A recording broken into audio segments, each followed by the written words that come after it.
সুপ্রিয় দর্শক, সরাসরি সম্প্রচারিত স্বাস্থ্যসেবা ও তথ্য বিষয়ক দ্য ডক্টরস অনুষ্ঠানে আমন্ত্রণ জানাচ্ছি আমি প্রফেসর ডক্টর ইকবাল হাসান মাহমুদ। প্রতি পর্বেই আমরা চেষ্টা করব নির্দিষ্ট রোগের লক্ষণ, রোগটির প্রতিরোধ ও প্রতিকার নিয়ে আলোচনার পাশাপাশি সংশ্লিষ্ট বিষয়ে পরামর্শ দেওয়ার। প্রিয় দর্শক, আমাদের আজকের আলোচনার বিষয় চুলের বিভিন্ন রোগ ও তার আধুনিক চিকিৎসা। আর এ বিষয়ে কোনো প্রশ্ন থাকলে আমাদের কাছে ফোন করুন 81899258, 81899226 এবং 81899110 থেকে 19 এই নম্বরে। দর্শক, বিষয়টি সম্পর্কে আলোচনা করতে আজ আমাদের সাথে স্টুডিওতে উপস্থিত রয়েছেন ডক্টর এস.এম. বখতিয়ার কামাল, সহকারী অধ্যাপক, চর্ম ও যৌন রোগ বিভাগ, ঢাকা মেডিকেল কলেজ হাসপাতাল। চলুন ডক্টর বখতিয়ার কামালের সঙ্গে আমরা কথা বলি। ডক্টর বখতিয়ার কামাল, শুভ সকাল। শুভ সকাল। কেমন আছেন? ভালো আছি। বিভিন্ন, যদি আপনি চর্ম যৌন রোগ বিশেষজ্ঞ, কিন্তু চুল নিয়ে আপনি বেশি করছেন, বেশি কাজ করছেন। কি কি ধরনের চুলের রোগ নিয়ে আপনার কাছে রোগীরা আসে? সাধারণত চুল পড়া খুব কমন, যে রোগীরা আসে সেটা চুল পড়া নেই, এরপরে আসে চুল পাকা, চুলের আগা ভেঙে যাওয়া বা গোড়ায় ভেঙে যাওয়া, আর মাথায় খুশকি। এই চারটা প্রবলেম নিয়ে রোগীরা মূলত আমাদের কাছে আসেন। আমাদের কাছে একটা ইমেইল এসছে যে সুদূর নর্থ ক্যারোলিনা থেকে শাকিল হাসান জানিয়েছে তার চুল অল্প বয়সে পেকে গেছে। তো পেকে যাওয়া, এটা কারণটা কি? চুল অল্প বয়সে পেকে যাওয়া সাধারণত বংশগত, বেশিরভাগ ক্ষেত্রে কোনো কারণ পাওয়া যায়নি। যেহেতু চুল পাকার কোনো সুনির্দিষ্ট কারণ পৃথিবীর কোথাও এখনো পাওয়া যায়নি, মানে বিজ্ঞানীরা আবিষ্কার করতে পারেনি, ফলে এর কোনো সুনির্দিষ্ট চিকিৎসা পদ্ধতিতেও আবিষ্কার হয় নাই। কিছু কিছু ক্ষেত্রে অ্যান্টিঅক্সিডেন্ট ভিটামিন ভালো কাজ করে, বিশেষ করে যাদের প্রিমেচিউর গ্রেইং, যেটা অল্প বয়সে চুল পেকে যায়, সেখানে কিছু কাজ থাকতে পারে, কিছু কাজ করে অ্যান্টিঅক্সিডেন্ট জাতীয় ভিটামিন। আচ্ছা আচ্ছা। তো তাহলে আপনি কথাগুলি বলছেন, চুল পাকা নিয়ে আসছে, যেমন চুল পড়া নিয়ে আসছে। চুল পড়ার কারণ তাহলে কি হবে? চুল পড়া কারণ হচ্ছে যে মূলত বংশগত। তারপরে যে কারণটা আছে সেটাকে টেলোজেন ইফ্লুভিয়াম বলা হয়। এটা বিভিন্ন কারণে, আমাদের শরীর যদি কোনো স্ট্রেসে বা চাপে থাকে, যেমন স্যার হঠাৎ জ্বর, তীব্র জ্বর, সার্জারি বা অ্যাক্সিডেন্ট বা ক্রাশ ডাইটিং অথবা কেমোথেরাপি অথবা অন্য কোনো কিছু ওষুধ। এছাড়া আরেক ধরনের চুল পড়া আছে যেটা মাথার বিভিন্ন জায়গা থেকে বা শরীরের বিভিন্ন জায়গা থেকে কয়েন শেপ, মানে গোল গোল জায়গায় চুল পড়ে যায়। এটা অনেক সময় গ্রামে বলে পোকায় খেয়ে ফেলছে, তেলাপোকায় খেয়ে ফেলছে, অ্যালোপেশিয়া এরিয়াটা এই রোগটার নাম। আচ্ছা, এই ধরনের বিভিন্ন কারণে ডিজিজ। অবশ্যই ডিজিজ স্যার। আচ্ছা আচ্ছা। তো এই আরেকটা হতে পারে না যে মানে স্বাভাবিকভাবেই চুল পড়ে? জি স্যার, এই খুব ইম্পর্টেন্ট স্যার, আপনি একটা কথা বলছেন যে চুল পড়া কি রোগ না স্বাভাবিক? স্বাভাবিক।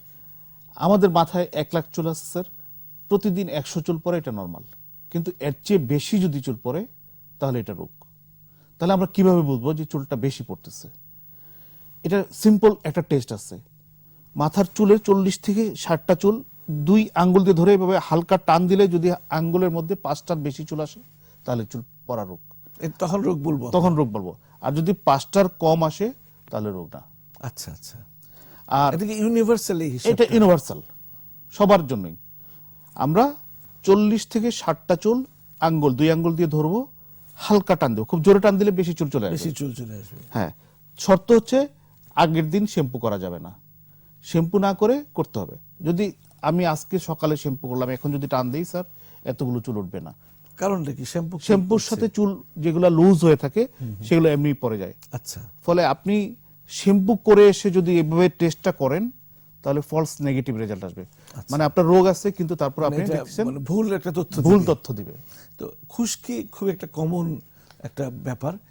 খুশকি তো চুল পড়ার কারণ হতে পারে। জি স্যার। তো খুশকি কি একটা রোগ? কিটা খুশকি অবশ্যই একটা রোগ, নরমালের বাইরে যেটা সেটাই রোগ। তবে খুশকিটা কি সেটা আমাদেরকে আগে বুঝতে হবে। খুশকিটা কি আসলে?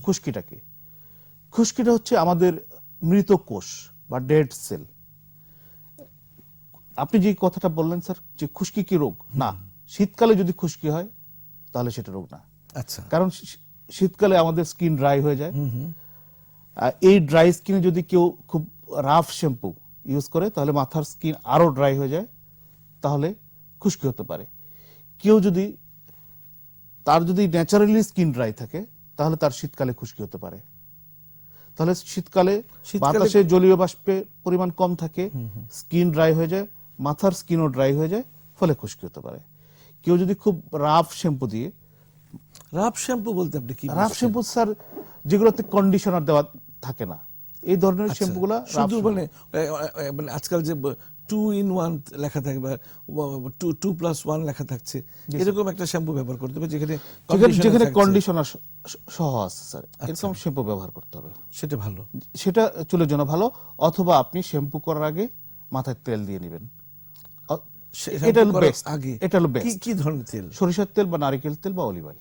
কতক্ষণ আগে দিতে হবে এটা? ইউজুয়ালি স্যার পৃথিবীর এখন রিসেন্ট গবেষণায় দেখা গেছে যে পৃথিবীর যে অঞ্চলের লোকজন মাথায় তেল দেয় তাদের টাক পড়ার রেট কম, মানে চুল পড়ে যাওয়ার রেটটা খুব কম। আচ্ছা, ফলে এতদিন পর্যন্ত আমাদের ধারণা ছিল যে চুলের তেলের কোনো ভূমিকা নাই। আচ্ছা, কিন্তু ব্যাপারটা তা না, যে চুলে তেলের ভূমিকা আছে।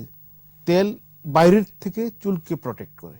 সেই গ্রাম বাংলার ছোটবেলায় যে আমাদের মা মাথায় যে সরিষার তেল জি স্যার। দিয়ে দিতেন, সেইটা কি আবার ফিরে আসছে? এটা অবশ্যই ফিরে আসছে স্যার। আমাদের যে ট্রেডিশন, যে হাজার বছরের যে ঐতিহ্য, ওটাতে আমাদেরকে ফেরত আসতেই হবে স্যার। কারণ ঐতিহ্যগুলো বেশিরভাগই মানে কুসংস্কার বা সংস্কার থেকে হয় নাই, মানে এগুলা অবশ্যই কোনো না কোনো বেসিক ছিল। ইতিহাস ঘুরে ঘুরে আসে, ইতিহাস ঘুরে ঘুরে আসে। ফলে স্যার এখন রিসেন্ট সাজেশন হচ্ছে যে এভরি অল্টারনেট নাইটে, মানে একদিন পর পর রাতে মাথায় তেল দিয়ে পরের দিন সকালে মাথা ধুয়ে ফেলা। আচ্ছা, কেউ যদি শ্যাম্পু করতে চায়, সে যদি মনে করে যে না আমার চুল আমি মানে ঝলমলে রাখবো, কোনো অয়েলি ভাব রাখবো না, তাহলে সে শ্যাম্পু করে ফেলবে তেল দেওয়ার পর। তেল দেওয়ার পর দিন সকালে। আর না হলে তেল থাকবে, নরমালি ওয়াশ করবে। খুশকি যদি কোনো রোগ হয়, জি স্যার। তাহলে কি ধরনের রোগের? ফাঙ্গাস বা কিছু? জি স্যার। যেটা হচ্ছে যে আমি সবসময় এই কথাটাই বলি স্যার, আপনি খুব ইম্পর্টেন্ট বলছেন, যে খুশকি কি রোগ, যে শীতকালে হলে রোগ না, কিন্তু এছাড়া যদি হয়, সেবোরিক একজিমা নামে একটা রোগ আছে স্যার, আচ্ছা, সোরিয়াসিস নামে একটা রোগ আছে, মাথায় ফাঙ্গাল ইনফেকশন হলে এই ধরনের হয়। এখন কেউ যদি চুলে খুব বেশি জেল ইউজ করে, এই জেলের হেয়ার জেলের অ্যালার্জি থেকে কিন্তু এই খুশকি হতে জেল পারে। নিয়ে অনেক কথা শুনবো আপনার কাছ থেকে। ডক্টর বখতিয়ার কামাল, একটি বিরতিতে যেতে হচ্ছে। জি sir. S M Bakhtiar Kamal, বিরতির পর আবারও স্বাগত জানাচ্ছি। শীতকাল জি স্যার। যদিও প্রায় শেষ পর্যায়ে শীতের, তো এই সময় আপনি বলছিলেন যে বিরতির আগে যে খুশকির প্রবণতা থাকছে, শীতে তাহলে স্যার এর সমাধানটা কি? সমাধান হচ্ছে স্যার এই খুশকি থেকে মুক্তি পাওয়ার জন্য শীতকালে হচ্ছে যে মাথায় তেল দেওয়া স্যার। একজন দর্শক আমাদের সঙ্গে যুক্ত হয়েছেন, তেল নিয়ে আরো কথা শুনবো। হ্যালো দর্শক, কে আছেন লাইনে? আপনার প্রশ্নটি করুন। আসসালামু আলাইকুম। ওয়ালাইকুম আসসালাম। আমি রংপুর থেকে তুহিন বলছিলাম। জি বলুন। আমি দুইটা প্রশ্ন করবো। একটা হলো, আমার বোনের বয়স প্রায় 25 বছর। তার এই যখন 5-6 বছর আগে টাইফয়েড হয়েছিল, সেই টাইফয়েড হওয়ার পর থেকে ওর চুল পড়ে, আচ্ছা মোটামুটি অনেক চুল পড়ে। আচ্ছা, এখন প্রায় আপনার অনেক জায়গা ফাঁকা। আর একটা হলো যে আমার মেয়ের বয়স হলো 9 বছর, উকুন খুব। হ্যাঁ, মেয়ের সমস্যাটা কি? উকুন। হ্যাঁ, মেয়ের উকুন মাথায়? 9 বছর উকুন উকুন, হয়। আচ্ছা আর আচ্ছা ছোট ছোট ইয়াগুলো না, এই উকুন ছাড়ার জন্য কোনো কিছু আছে? আচ্ছা, ঠিক আছে, দুটো প্রশ্ন আমরা নিচ্ছি। একটা হচ্ছে যে ওনার জি, স্যার। বোনের টাইফয়েড হয়েছিল, টাইফয়েডের পরে চুল পড়ছে, আর ওনার মেয়ের বয়স হলো 9 বছর, অনেক উকুন জি, আছে। স্যার। ছোট ছোট করে জি উত্তর স্যার, দিবেন। ছোট ছোট বলবো। প্রথম প্রশ্ন হচ্ছে যে ওনার বোনের বয়স বেশি, ওনার টাইফয়েডের জন্য চুল পড়তেছে। এটা স্যার আমি একটু আগেই বলে গেলাম যে স্যার যে কোনো স্ট্রেসফুল কন্ডিশন, আমাদের সেটাই। বড় ধরনের জ্বর, বড় অ্যাক্সিডেন্ট বা বড় ধরনের সার্জারির পরে চুল পড়তে পারে, কিন্তু এটা সাময়িক। কিন্তু এতদিন যাবত যেহেতু এই চুল পড়া অনেক স্থায়ী বছর হয়ে আছে, গেছে, তাহলে এটার কারণ খুঁজে বের করতে হবে। তাহলে নিশ্চয় অন্য রোগ আছে। অন্য রোগ আছে। এটা মহিলা রোগী, যেহেতু থাইরয়েডের প্রবলেম একটা Right, খুব আমি কমন। সেটাই এছাড়া যেটা হতে পারে নিউট্রিশনাল, পুষ্টিজনিত। এই দুইটা সম্ভাবনাই আমার কাছে মনে হচ্ছে স্যার, হয় থাইরয়েডের প্রবলেম অথবা অপুষ্টি। তাহলে thyroid function test thyroid function test করতে হবে এবং কিছু ভিটামিন সাপ্লিমেন্ট এবং ক্যালসিয়াম খেয়ে দেখতে পারেন। সেটি। এটা হলো এমনি বড় জন্য। প্রত্যেকেরই তো পুষ্টির মান বাড়াতে হয়। জি স্যার, আমরা যে খাবার খাই এখন তো সবই স্যার হাইব্রিড খাবার। হাইব্রিড খাবার এসব খাবারের পুষ্টিমান অনেক কম। অনেক কম থাকে। এছাড়া এখন যে কৃষি জমিতে প্রচুর সার, বিষ, সব বিভিন্ন কীটনাশক কেমিক্যাল দেওয়া কীটনাশক হচ্ছে। দেওয়া হয়, এইসব কেমিক্যালের জন্য স্যার কিন্তু স্যার খাবারের পুষ্টির মান এমনি কমে গেছে 30 থেকে 50%। বিভিন্ন রোগ ব্যাধি, স্কিন ডিজিজ জি হচ্ছে। স্যার।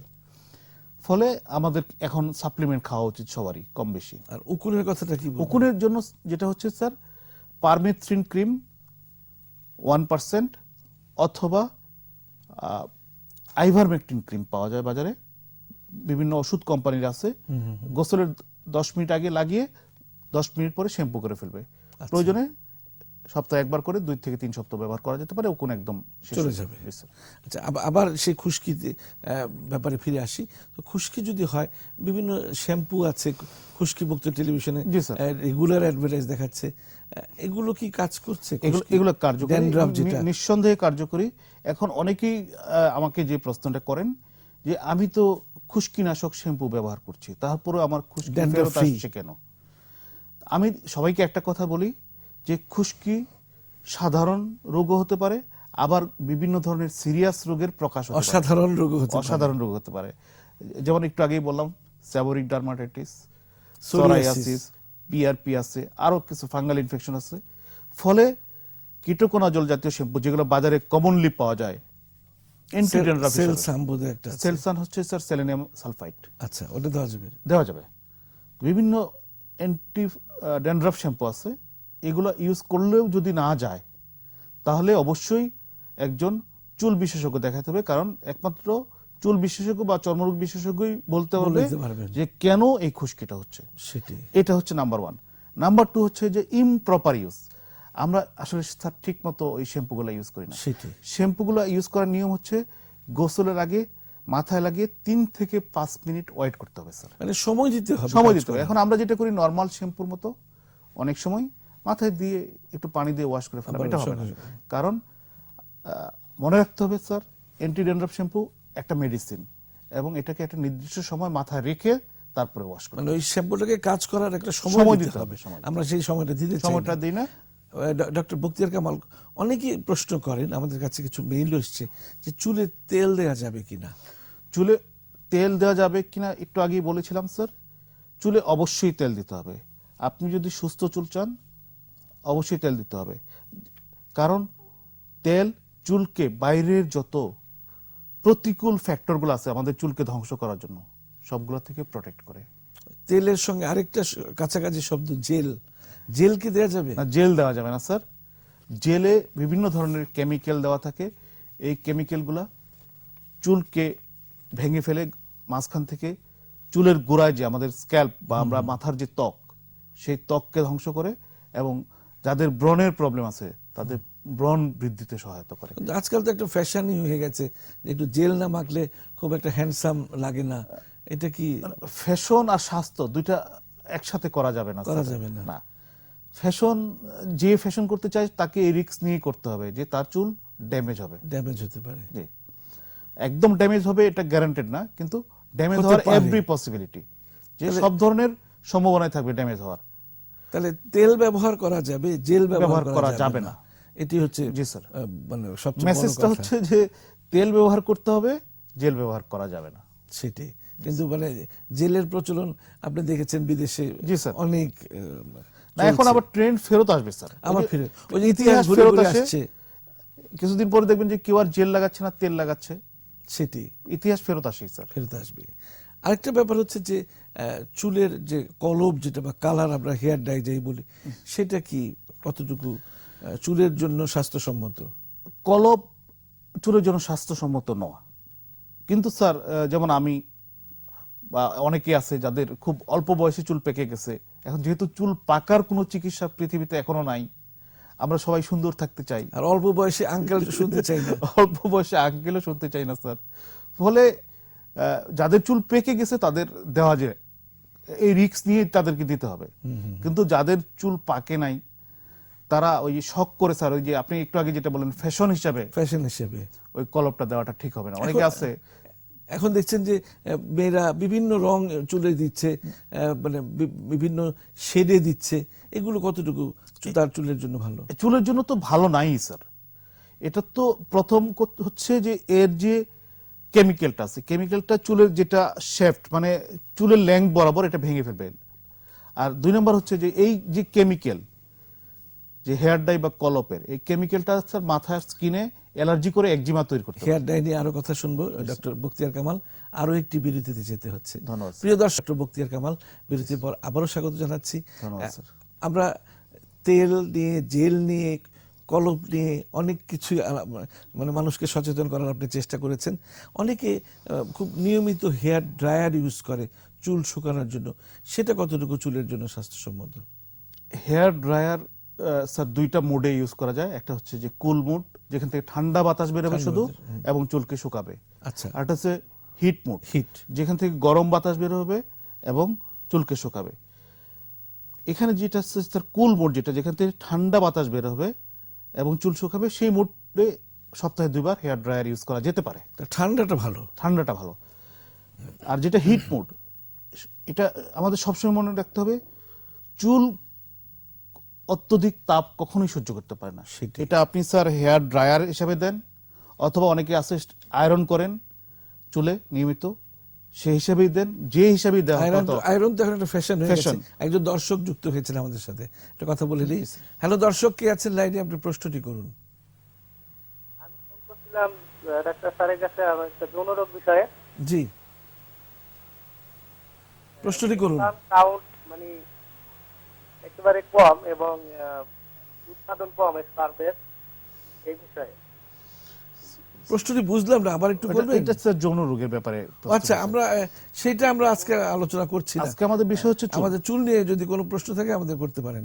আর যে এবার হেয়ার ড্রায়ারের কথা, জি স্যার, হেয়ার ড্রায়ার যেটা হচ্ছে কুল মোডে। জি স্যার, যে চুলে কোনোভাবেই হিট লাগানো যাবে না। এটা হেয়ার ড্রায়ার হোক, আয়রন করা হোক বা ইস্ত্রি আয়রন করা হোক, আজকাল ফ্যাশন। অথবা খুব গরম পানি মাথায় দিয়া গোসল করা হোক। এখন শীতকাল, অনেকেই মানে বেশ গরম পানি পানি। গরম করে মাথায় ইউজ করেন, এটা ঠিক হবে না।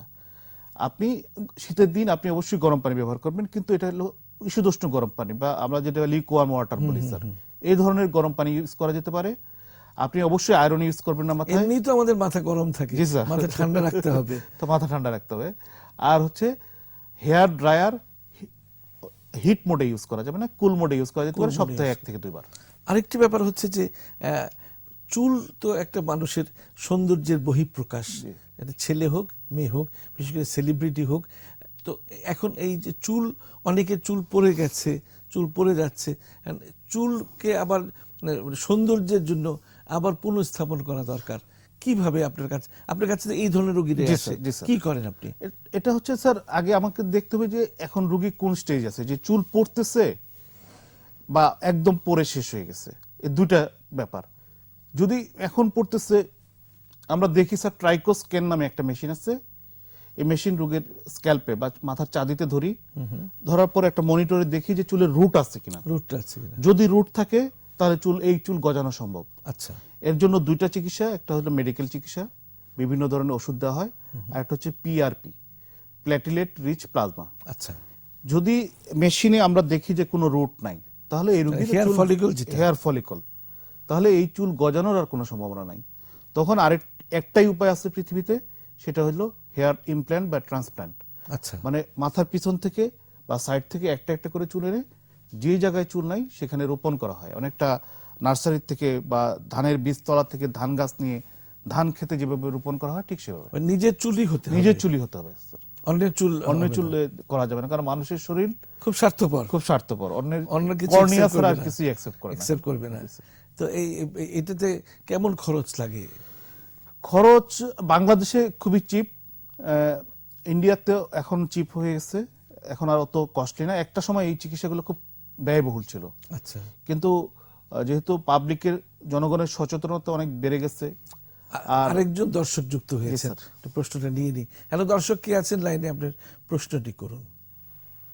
হ্যালো, আসসালামু আলাইকুম। ওয়ালাইকুম আসসালাম। আমার প্রশ্ন হচ্ছে কি, আমার সব শীত আসলেই এই যে এখনো প্রচুর খুশকি চুলের গোড়ায়, আচ্ছা, একদম শীতের শুরুতেই খুশকি আছে, এমনকি গরমেও খুশকি থাকে, আচ্ছা, আচ্ছা, সবসময় থাকে, কিন্তু অল্প অল্প, কিন্তু শীত আসলে খুব প্রচুর বেড়ে যায় খুশকি। আচ্ছা, আচ্ছা। আমরা কিন্তু বোন খুশকি নিয়ে অনেক আলোচনা করেছি, এবং শীতকালে কেন বেশি খুশকি হয় ডক্টর আচ্ছা, আমি ম্যাডামকে আবার বলছি যে আপনার যেহেতু সারা বছর খুশকি থাকে, আপনি মাথায় একদিন পর পর রাতে মাথায় তেল লাগাবেন, এটা সরিষার তেল বা নারিকেল তেল বা অলিভ অয়েল যে কোনো তেল লাগাতে পারেন। লাগিয়ে পরদিন সকালে আপনি শ্যাম্পু করে ফেলবেন, যে কোনো অ্যান্টি ড্যান্ড্রাফ শ্যাম্পু। এটা বাজারে যেগুলো পাওয়া যায় সাধারণত কীটকণাজল শ্যাম্পুগুলো ভালো কাজ করে। এছাড়া যদি আপনি মনে করেন যে কোনোভাবেই কন্ট্রোল হচ্ছে না, স্টেরয়েড শ্যাম্পু বাজারে পাওয়া যায়, সেগুলো ইউজ করে দেখতে পারেন। তারপরেও যদি আপনার এই খুশকি না যায়, তাহলে অবশ্যই একজন বিশেষজ্ঞ চিকিৎসকের শরণাপন্ন হবেন, কারণ আপনার এই খুশকি সাধারণ খুশকি না হয়ে যে কোনো গুরুতর স্কিন ডিজিজের লক্ষণ হতে পারে। ফলে আপনি নর্মাল শ্যাম্পু ইউজ করে দেখেন, যদি কাজ না হয় প্রয়োজন হলে অবশ্যই একজন চুল বিশেষজ্ঞ যারা আপনার আছেন জি, জি। তাদের সাথে যোগাযোগ করবেন। এখন শীতকাল, প্রচুর শাক সবজি বাজার একেবারে বোঝাই, তো চুলের যত্নে খাবারের কোনো ভূমিকা আছে কিনা? চুলের যত্নে এটা খুব ইম্পর্টেন্ট একটা Nutrition এর কথা, কথা আপনি বলেছিলেন। ইম্পর্টেন্ট একটা কথা খুবই স্যার, যে হচ্ছে যে চুলের যত্নে দুইটা জিনিস খুব গুরুত্বপূর্ণ। একটা হচ্ছে ব্যায়াম আর একটা হচ্ছে পুষ্টি। কি ধরনের ব্যায়াম? ব্যায়াম ডেইলি 40 মিনিট থেকে 1 ঘন্টা হাঁটতে হবে। আচ্ছা আপনি দেখবেন যে স্যার খেটে খাওয়া মানুষ, তাদের মাথায় টাক খুব কম। আচ্ছা, আপনি কয়জন রিকশালার মাথায় টাক দেখেছেন? সেই কয়জন কাজের বুয়ার মাথায় চুল কম? টাকা থাকলেই টাকা পরে। স্যার, এটা কথার এটা কথা একটা বললাম কথা আর আছে কি। স্যার, কিন্তু যেটা হচ্ছে যে যারা খেটে খাওয়া মানুষ, যারা খুব কায়িক শ্রম করে, তাদের চুল পড়ার রেট কম। এবং এই খেটে খাওয়া মানুষগুলো স্যার কিন্তু মাথায় তেল দেয়। সেই তাহলে আপনি দেখবেন স্যার, যারা পরিশ্রম করে, শারীরিক পরিশ্রম, তাদের চুল কম পড়ে। যারা মাথায় তেল দেয় তাদের চুল কম পড়ে। এবং যারা খুব বেশি ফ্যাট বা Fatty food। ফাস্ট ফুড খায় না, তাদের চুল কম পড়ে। আচ্ছা আচ্ছা। তাহলে স্যার যেটা করতে হবে 3টা কথা। একটা হচ্ছে যে আপনাকে প্রচুর হাঁটতে হবে, প্রচুর সবজি খেতে হবে, আর হচ্ছে স্যার একদিন পর পর রাত্রে মাথায় তেল দিতে হবে। এটা হচ্ছে, তেলটা খুবই গুরুত্বপূর্ণ ব্যাপার। এটা অবশ্যই গুরুত্বপূর্ণ। এই 3টা জিনিস যে মানবে, তার চুল পড়া এমনি অর্ধেক কমে যাবে স্যার। সেটি তাহলে চুলের যত্নে খাবারের ভূমিকা, ব্যায়ামের ব্যায়ামের ভূমিকা এগুলো অনেক রয়েছে। অনেক বেশি স্যার। সেটি তাহলে আপনার কাছে অনেক মূল্যবান কথা শুনলাম, যে তেল দেওয়াটা খুবই গুরুত্বপূর্ণ, এবং সেটা সরিষার তেল হোক, নারিকেল তেল হোক, নারিকেল তেল হোক, অলিভ অয়েল হতে পারে। সেটি এই যে আমরা বিভিন্ন বিজ্ঞাপনে দেখছি যে বিভিন্ন ধরনের তেল, মাথা ঠান্ডা রাখার তেল, অনেক কিছু আছে না দেখাচ্ছে টেলিভিশনে, স্যার। তাহলে এগুলো কার্যকর? না, আসলে তেল স্যার, আমি সরাসরি চুল গজায় না, কিন্তু চুল মানে যেটা পড়ে যাওয়া, সেটাকে অবশ্যই প্রতিরোধ করে। কারণ আমাদের যে বাইরের আবহাওয়া যত ধ্বংসাত্মক জিনিস আছে চুলের জন্য, বেশিরভাগ জিনিস থেকেই এই তেল আমাদের চুলকে। আমরা একেবারে শেষ পর্যায়ে, জি, স্যার। উদ্বেগ উৎকণ্ঠাকে চুল পড়া বাড়ায় কিনা? অবশ্যই স্যার। যত স্ট্রেসফুল জব, মানে মানসিক চাপ, শারীরিক চাপ না স্যার, মানসিক চাপ, মানসিক চাপ। মানসিক চাপ যেটা উদ্বেগ উৎকণ্ঠা, সেটা যেটা হয় যে ক্যাটেকোলামিন, আপনি স্যার ডাক্তার ভালো বুঝবেন, যারা non medical person, Tension, anxiety। অ্যাংজাইটিতে আমাদের রিয়েক্টিভ অক্সিজেন মেটাবোলাইটস বাড়ায়, এবং এই রিয়েক্টিভ অক্সিজেন মেটাবোলাইটস আমাদের চুল পড়া সহ বিভিন্ন রোগ বাড়ায়। ডায়াবেটিস কোনো চুল পড়ার কারণ হতে পারে? ডায়াবেটিস অবশ্যই স্যার, ডায়াবেটিস ডায়াবেটিস অবশ্যই চুল পড়ার কারণ, কিন্তু সরাসরি কোনো কারণ না, সরাসরি। সরাসরি কোনো কারণ না। তাহলে অ্যাজ এ হোল আপনি দর্শকের জন্য কি বলবেন, এই যে চুল পড়া রোধে, বা চুল যদি নতুন করে গজায়, দর্শকের জন্য কি মেসেজ থাকবে? দর্শকের জন্য মেসেজ হচ্ছে যে আপনি নিয়মিত হাঁটুন, প্রচুর শাকসবজি, মাছ, মানে ছোট মাছ, দেশি ফল খাবেন, তারপরে হচ্ছে যে একদিন পর পর রাত্রে মাথায় তেল দিবেন। আর যদি চুল আপনি মনে করেন যে আপনার চুল পড়ে গেছে, ভয় পাওয়ার কিছু নাই। এখন বাংলাদেশে চুলের যত ধরনের অত্যাধুনিক চিকিৎসা পৃথিবীতে অ্যাভেলেবেল, সবই বাংলাদেশে অ্যাভেলেবেল। ফলে আপনার ভীত হওয়ার কোনো কারণ নেই। আপনি যদি খুব বেশি ধরনের বা বড় ধরনের সিরিয়াস ধরনের চুল পড়া সমস্যায় ভুগতে থাকেন, তাহলে অবশ্যই একজন চুল বিশেষজ্ঞের সাথে দেখা করবেন। নিশ্চয়ই আপনার চুল পড়া সমস্যার সমাধান হবে, এই বিশ্বাস আমাদের আর আছে। আরেকটা কথা আপনার সঙ্গে যোগ করি, যে ফ্যাশনের তালে পড়ে এই যে মানে হিট দেওয়া, তারপরে চুল বিভিন্ন রং করা, এগুলো করা একেবারেই ঠিক হবে না। এটা স্যার রবীন্দ্রনাথের একটা কথা আছে, আমি এটাতে শেষ করতে চাই। ফ্যাশনটা হলো মুখোশ, আর স্টাইলটা হলো মুখশ্রী। সুন্দর কথা আপনার বলেছেন। স্টাইল থাকতে হবে, কিন্তু ফ্যাশন না, পার্সোনালিটি, পার্সোনালিটি থাকতে হবে। অনেক অনেক সুন্দর কথা বলেছেন ডক্টর বখতিয়ার কামাল। অনেক অনেক ধন্যবাদ আমাদের দর্শকদের অনেক সুন্দর কথা বলার জন্য। ধন্যবাদ আপনাকে স্যার। ইটিভিকে ধন্যবাদ, দর্শকদের ধন্যবাদ। প্রিয় দর্শক, আমরা অনুষ্ঠানের একেবারে শেষ পর্যায়ে চলে এসেছি। আশা করি আজকের অনুষ্ঠান থেকে আপনারা নিশ্চয়ই উপকৃত হয়েছেন। দর্শক, আপনার স্বাস্থ্য সমস্যা জানিয়ে আমাদের চিঠি, ইমেইল পাঠাতে পারেন এই ঠিকানায়। প্রযোজক the doctors, 21 television, Jahangir tower, 10 Karwan বাজার, ঢাকা 1215। Email the doctors@21-tv.com। এছাড়া অনুষ্ঠান সম্পর্কে আপনার মতামত জানাতে ভিজিট করুন www.21-tv.com এই ঠিকানায়। দর্শক, দেখা হবে আগামী পর্বে একই দিনে একই সময়। আশা করি সে পর্যন্ত আপনারা সুস্থ সুন্দর থাকবেন, এটাই আমাদের প্রত্যাশা। সবার জন্য রইল অনেক অনেক শুভকামনা।